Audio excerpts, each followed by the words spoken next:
People watching. Awesome. All right, technology. I love when it works for me. Welcome, everyone. We are here live with a beautiful woman that I've had the pleasure to go to some of her networking um, events, and I'll put the name down. It's a Facebook group that's awesome. I actually posted something that I needed help with the other day, and I got a bazillion responses. So it's a beautiful marketing platform and for professionals and entrepreneurs. So here, let me welcome Jessica Campos. Thank you for being here with me, love.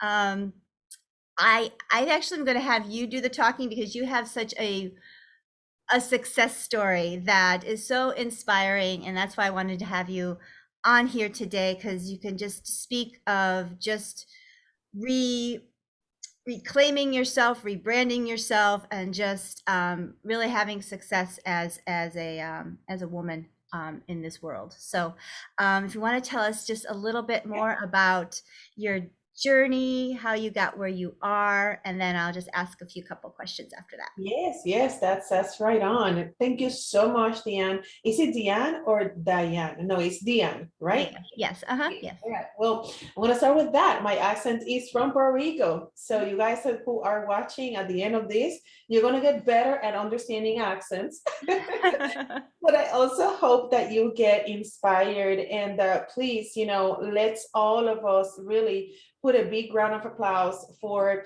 Deanne. I mean, you have put also your platform and you're giving the opportunity to many entrepreneurs and individuals, right? The souls to come out. And I was talking with you before we started streaming about your mission, and I can tell you're doing this from your heart, and I feel like that's key. And I feel like that is going to allow you to minimize the fears because you know that you are doing the right thing. So thank you so much.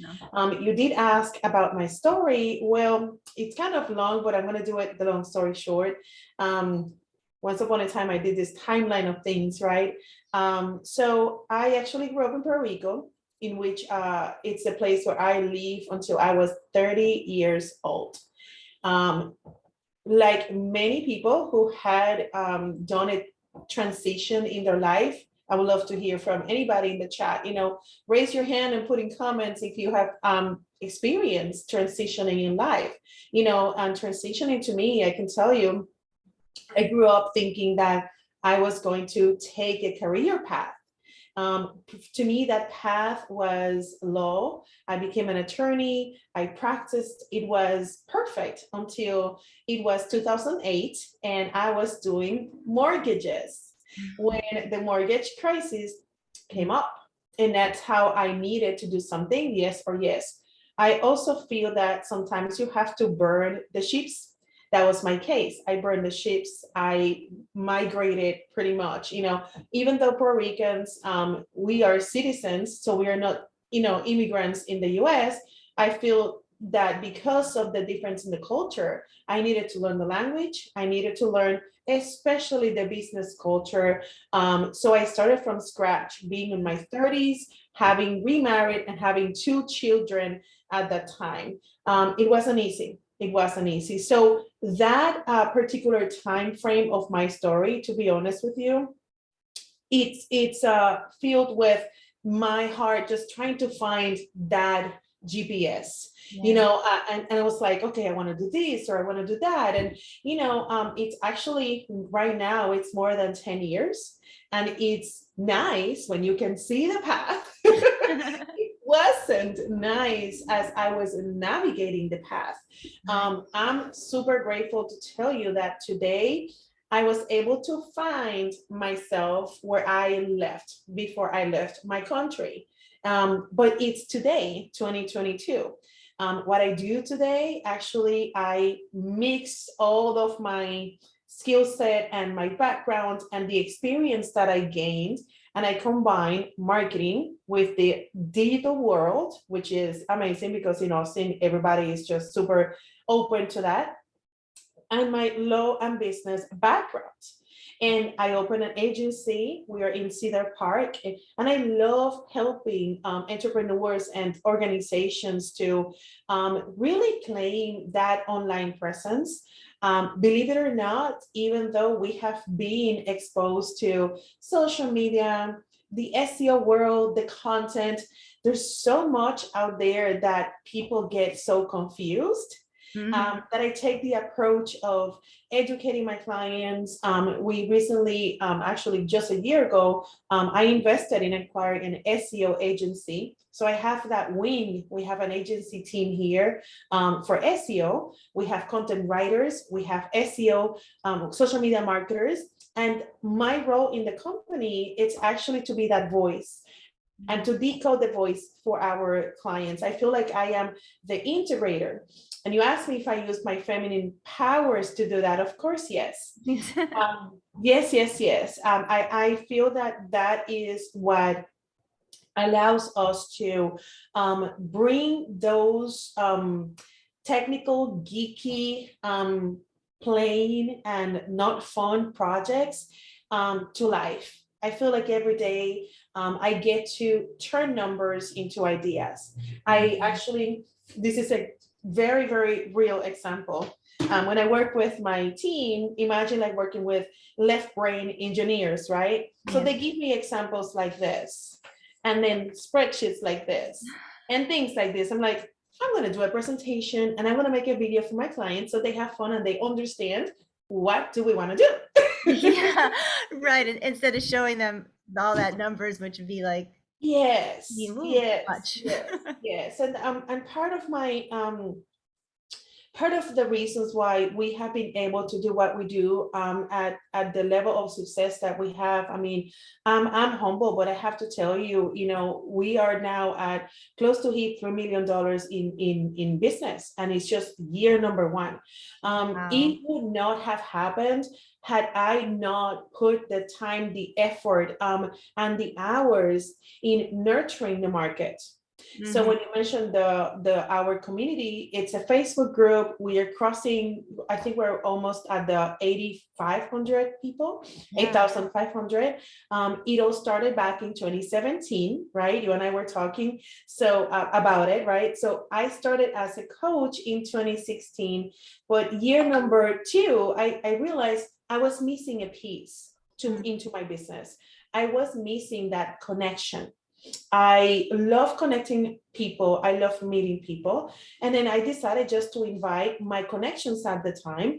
And then almost 5 years later, we are that community. And honestly, the success we have in our agency, it's without a website, it's not finished, without any sort of like the things that people think that they need to have to be successful. None of that. It's about connecting, being yourself, and helping people. When you do that, people feel that. You know, you cannot fake authenticity. You can't, right?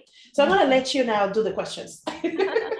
Oh, yeah. Thank you. Thank you so much for sharing that story. I resonate. I just feel so with your heart. Just like you reflected back to me. I'm like, that's why you saw it in me, because that's what you are doing with your work. It's coming from the heart, and I definitely feel that energy from you. Thank And you. yes, and I think connection is so, that's the key. That is the key. And I love when new women come into this Facebook group. I always reach out. I'm like, let's get on a call, like, because I want to get to know you. It's not a salesy thing. I don't. If you ever work for me, that's fine. That's wonderful. But you know what? I want you here because I want to get to know you, and that to me is what I feel has been missing a lot in our society, is that connection of not just like what you do, like who are you? Who are Yes, you? And yes. You know what we should do? We should collaborate in an article. I have my list of things I want to share, but I'm sure that you have also something that you want to add into that. Because I feel that the concept of people skills, I think that it's still unknown. And it's not until you need to put those people skills into practice that sadly you notice that you don't have them, or even worse, You fail, people feel it. They're not going to tell you, but they're not going to feel that you're welcoming them. And it's I know that there's something about like people might forget what you get them, but they will never forget how you made them feel, Yeah, something like that, exactly. Yep. right? um, Yeah. and I feel that touching on that, um, to be honest with you, I needed to learn, Hmm. especially because I was not raised in this culture. I needed to learn how I could be welcoming in your culture. Hmm. Because in my culture, we are very, very different in terms of we don't have too many boundaries. You're right. It's hugs and kisses It's and hugs. yeah, It's like I met you, then I'm going to invite you to a barbecue. right. Come with me. Just stop what you're doing. Like it's really all about that. Yes. I will never forget the very first time when I got invited to schedule a play date for my kids. I'm like, a play date. So people here don't knock the doors and kids don't play just like that. To schedule it. Yeah, Yes. you have to schedule it. And then, so when it comes to, even engaging with people online, I think we should make it easy for people who don't really know how to do it. Listen, this is not about yourself, it's about them. Yeah. So there's like this sheet acronym that I had. It was the form, FORM. If you don't know what to say to somebody, right, just form them, discover about their family, discover about what they do, their occupation, but not what they're doing now, because you might be afraid that they're going to hit you into something. Yeah. But if you notice, I did ask you, how did you come up with your business right now? I'm interested to hear your story. So Yeah. that's and it's for like, what are the things that they're interested, what are the material things or topics, or try to identify something that you might find that empathy or that topic that you might have in common. Mm. And then Yeah. R is for relationships. It's you have children, and if you actually use the form method to kind of go over the questions, you're gonna be fine, and let the person talk. They Yes. always say that the person who can do the most of the talking, or the most of the listening, it's the one that is going to gain those connections. Just listen. And I feel that people don't do that purposely, because not because they're mean or they're rude, they just don't know it. Right. We haven't been trained in that. And just to really, because people are always, I think, all right, how am I going to respond to this? So I have to think about how I'm responding. So then you're not really present with the person in front of you that Correct. way. Yes. Correct. Yes. And yeah, it's interesting. I grew up in New England, I grew up in Connecticut and moved to Massachusetts. And there people were friendly after I've known you for 5 to 10 years. you know, Well, then yeah. now you know, so you will get what I'm Yeah. saying, because Yeah. I actually moved from Puerto Rico to Connecticut. Oh, That's okay. where my husband's family is from. That's actually where two of my children were born, Okay. in the Fairfield area. Hmm. So you can only imagine the shock between this island girl, Southern island girl, because I always like to make that distinction. The north of the island, even though it's a very tiny island, north and south, it's completely different. Okay. North is what you see in the magazines. The South is what you don't see or what you hear, because it's just really, really, really different and challenging. Hmm. So I'm from the South, and I'm moving to that area where we moved there. It was 2008. I moved to Austin in 2013, and I think if I made probably 4 friends, Yeah. it's a lot. I think Hmm. from top of my head, probably we had 3 friends that could visit me, or would visit me at that time. That's it. Yes, that makes sense. Yes, I know, and it's sad. I mean, but if you stayed there about a little longer, you would have lifetime friends. However, it takes a lot for people to open up there, and I don't know. They're very, a little bit more standoffish than Yeah. I moved here. Everybody wanted to help. They were just always talking, and it was like almost like, "What do you want from me?" kind of attitude. Yes. Until now I'm like, oh wow, like people actually do really care and they want to share. That's amazing. I Yes. can I can grab onto this. Yes, yes. I remember when we first came, we ended up in the Steiner Ranch area, and that was a meeting we had with the realtor, and we went for lunch, just my husband and I, and then people were asking us like what we were doing and all these kind of things, and then my husband and I were like, people really ask questions here, like strangers talk to you. Oh Yeah. no. So yeah, I hope that people who are listening and watching us, if you feel like you are in the boat of you never talk to people, you never talk to strangers, consider doing that one day. It's so fun. I talk to strangers all Yes. the time. Yes, it's so awesome to get to know each other. I just heard a story about a man who um he would make it a point, like either once a week or at least like 4 times a month. He would just reach out to people he didn't know and just talk to them. He'd sit down, maybe have lunch with them, because he was just curious of wanting to get to know people, and it was no agenda. And I love that concept of just Yes, reaching out yes. and opening up your heart to somebody. Yes, in fact, one of the reasons why I wanted to keep doing my networking groups and the happy hours was because the first time when I did it, I had, I was open to fail. I just wanted to meet some friends and things like that. But I quickly liked and realized that I could use just that once every couple of months, right? That month, that day when I go for that happy hour, I'm literally kind of like collect my connections and tell them, hey, I'm not going to be able to do the one-on-ones, or the coffees or things like that because I have 4 children, the husband, the dogs, the business and all that. When I was coaching, I had like 30 active clients. So you can only imagine like, all those emails and things like that. But I said, I definitely can make it and make a commitment that once every couple of months, I will go in. I will meet you. I will just do connections. I will be present, and then we follow up. And that is how it has developed.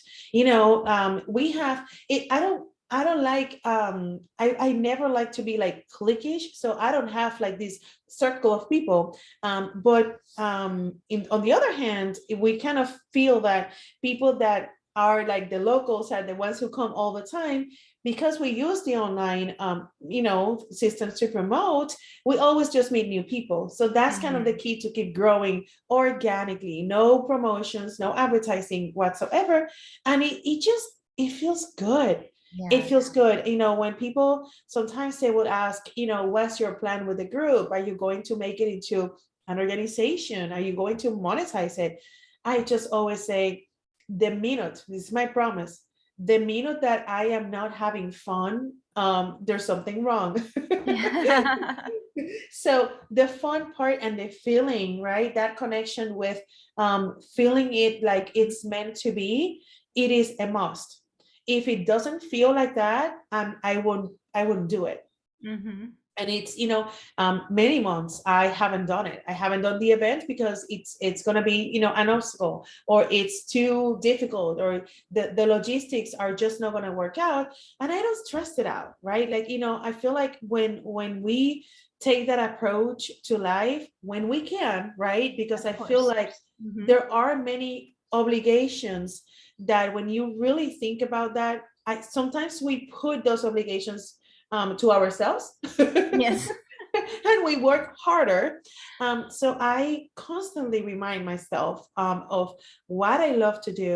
How can I stay connected with that passion, that mission, and how can I integrate everything I do into that?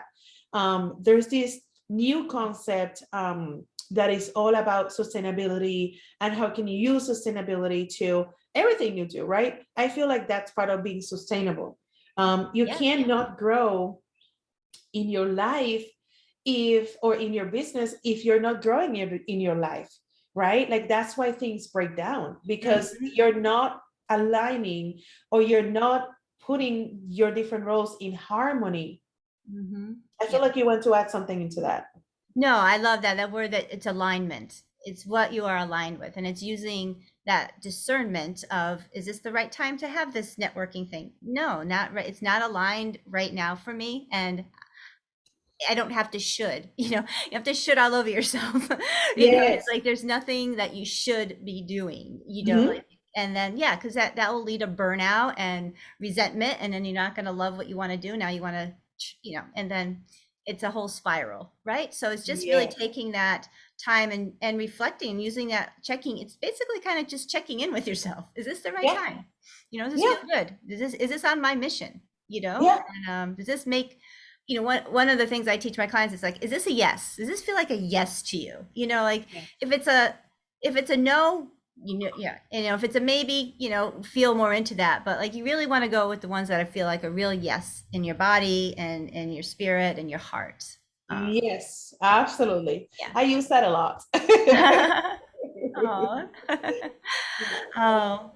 well, yeah, thank you for this chat. I loved hearing more Yes. about you and getting to know you. I'll be seeing you tomorrow night. And in the comments, I will put the link to the Facebook group because everyone, there's a networking event tomorrow night. And it's always so much fun. It's all lighthearted. And my partner and I, Jean, love going to there and meeting new people. So I'm looking forward to tomorrow. And thank you, Yes. Jessica, for the beautiful work that you do in helping Likewise. people and being service and really helping them get their message out to the world that needs to be out there for them.